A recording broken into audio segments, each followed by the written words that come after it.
আসসালামু আলাইকুম ওয়া রাহমাতুল্লাহি ওয়া বারাকাতুহু। আলহামদুলিল্লাহ ওয়াসসালাতু ওয়াসসালামু আলা রাসূলিল্লাহ ওয়া বা'দ। সুপ্রিয় দর্শক শ্রোতা ভাই বোন, ঈদুল ফিতর এবং ঈদুল আজহা এগুলো আল্লাহ রাব্বুল আলামিনের পক্ষ থেকে দেওয়া তার বান্দাদের জন্য বিশেষ উপহার এবং পুরস্কার। রমাদান মাসব্যাপী ইবাদতবন্দি করার পর আল্লাহ তাআলা নগদ পুরস্কার হিসাবে ঈদুল ফিতরের আনন্দ আমাদেরকে দিয়েছেন। আর জিলহজের প্রথম দশকের ইবাদত সম্পন্ন করার পর, হজের ইবাদত সম্পন্ন করার পর আল্লাহ তাআলা নগদ পুরস্কার হিসাবে ঈদুল আজহার আনন্দ আমাদেরকে দিয়েছেন। আল্লাহর দেওয়া উপহারকে আল্লাহর বাতানো পদ্ধতিতে ব্যবহার করাই হলো একজন বুদ্ধিমান ইমানদারের কাজ। আর সেজন্য আমরা আজ ঈদুল ফিতরের সুন্নাহ সমূহ আলোচনা করতে চাই। কিভাবে প্রিয় নবী সাল্লাল্লাহু আলাইহি সাল্লাম ঈদুল ফিতর উদযাপন করতেন, সাহাবায়ে কেরাম ঈদুল ফিতরে কী কী আমল করতেন, সেগুলো আমরা পেশ করবো ইনশাআল্লাহ তাআলা। ঈদুল ফিতরের সুন্নাহ সম্পর্কে বলতে গেলে সর্বাগ্রে যে সুন্নাহর কথা চলে আসে তা হলো অন্য দিনের তুলনায় ঈদের দিন একটু আগে আগে ঘুম থেকে ওঠা, একটু ভোরে জাগ্রত হওয়া। ফজর নামাজে উপস্থিত হওয়াটা ঈদের নামাজে উপস্থিত হওয়ার চাইতে অনেক বেশি গুরুত্বপূর্ণ। আর সেই সাথে ঈদগাহে একটু আগে আগে যাওয়া, এটি ঈদের দিনের প্রথম সুন্নাহ। দুঃখজনক হলেও সত্য যে আমাদের সমাজে বরং উল্টা চিত্র দেখা যায়। আমরা অন্য দিনের তুলনায় ঈদের দিন একটু দেরিতে ঘুম থেকে উঠে থাকি এবং ফজরের সময় অনেকে উপস্থিত হতে পারেন না। এর কারণ হলো চাঁদ রাতে আমরা দেরিতে ঘুমিয়ে থাকি। এই কালচার পরিবর্তন হওয়া উচিত। প্রথম সুন্নাহ হলো আগে আগে ঘুম থেকে ওঠা অন্য দিনের তুলনায় এবং ঈদগাহে আগে আগে যাওয়া।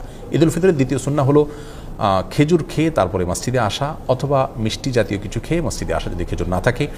তৃতীয় সুন্নাহ হলো গোসল করা, সেই সাথে সুগন্ধি ব্যবহার করা এবং মেসওয়াক করা।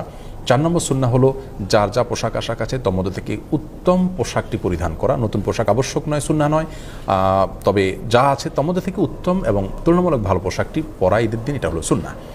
5 নম্বর সুন্নাহ হলো ঈদগাহে যাওয়ার সময় পায়ে হেঁটে যাওয়া, কোনো বাহন ব্যবহার না করা। যারা বৃদ্ধ বা অসুস্থ তাদের কথা ভিন্ন, সুস্থ স্বাভাবিক মানুষের জন্য বাহন ব্যবহার না করে পায়ে হেঁটে যাওয়াটাও সুন্নাহ। এতে ঈদের সৌন্দর্য বিকশিত হয় এবং প্রকাশিত হয়। 6 নম্বর সুন্নাহ হলো ঈদগাহে যাওয়ার সময় তাকবীর বলতে বলতে যাওয়া। আল্লাহু আকবার, আল্লাহু আকবার, লা ইলাহা ইল্লাল্লাহ, আল্লাহু আকবার, আল্লাহু আকবার ওয়া লিল্লাহিল হামদ। এই তাকবীর পাঠ করতে করতে ঈদগাহে আসা সুন্নাত। গল্পগুজব করতে করতে আসা উচিত নয়। তাকবীর আমাদের মুখে থাকবে এবং আমরা ঈদগাহে যেতে থাকবো। 7 নম্বর সুন্নাহ হলো যেই পথ দিয়ে আমরা ঈদগাহে আসবো, বাসায় যাওয়ার সময় অন্য পথ ধরে আমরা যাব। বিকল্প পথ যদি না থাকে তাহলে রাস্তার যে পাশ দিয়ে আমরা এসেছি অন্য পাশ দিয়ে যাওয়ার চেষ্টা করব।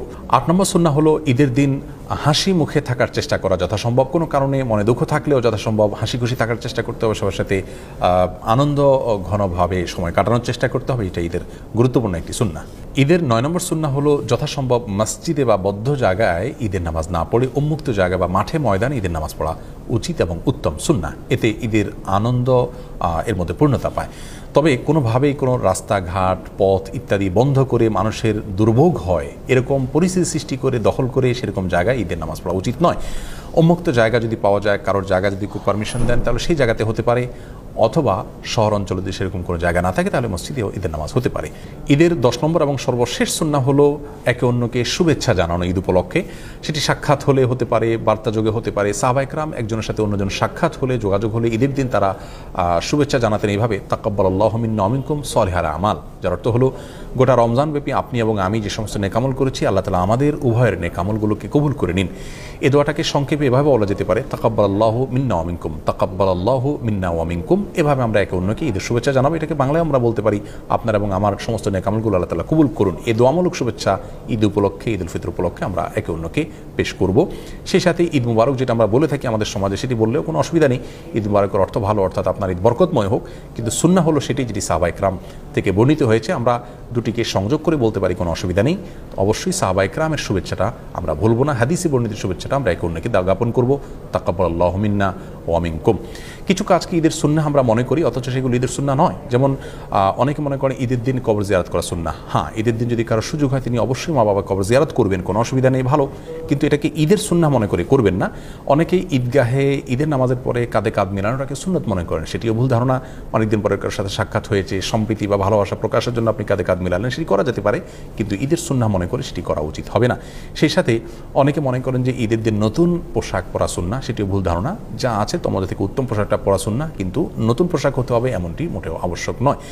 ঈদ উপলক্ষে অনেকে অনেক বেশি পাপের কাজে নিমজ্জিত হয়ে যান। বিশেষ করে যুব সমাজকে দেখা যায় যে ব্যান্ড পার্টি, বিভিন্ন রকমের মিউজিক অনুষ্ঠান ইত্যাদির মাধ্যমে তারা ঈদ পালন করে থাকেন। অনেক মা বোন আছেন যারা গোটা রমজান জুড়ে আল্লাহর ইবাদতবন্দি করেছেন, অথচ ঈদের সময় তারা পর্দার বিধানকে লঙ্ঘন করে তারা বিভিন্ন গায়রে মাহরাম ছেলেদের সাথে মিশছেন এবং বাহিরে তারা বিনা প্রয়োজনে ঘোরাফেরা করছেন।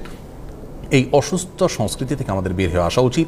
আল্লাহর দেয়া ঈদকে আল্লাহর বাতানো পদ্ধতিতে ব্যবহার করা উচিত। আল্লাহর অবাধ্যতায় আল্লাহর দেয়া ঈদকে যদি আমরা পালন করি তাহলে সেটি গুনাহের কারণ হবে। আল্লাহ তাআলা আমাদের সকলকে ঈদের সুন্নাহকে পালন করার তৌফিক দান করুন, সুস্থ এবং সুন্দরভাবে ঈদ উদযাপন করার তৌফিক নসিব করুন। আসসালামু আলাইকুম ওয়া রাহমাতুল্লাহি ওয়া বারাকাতুহু।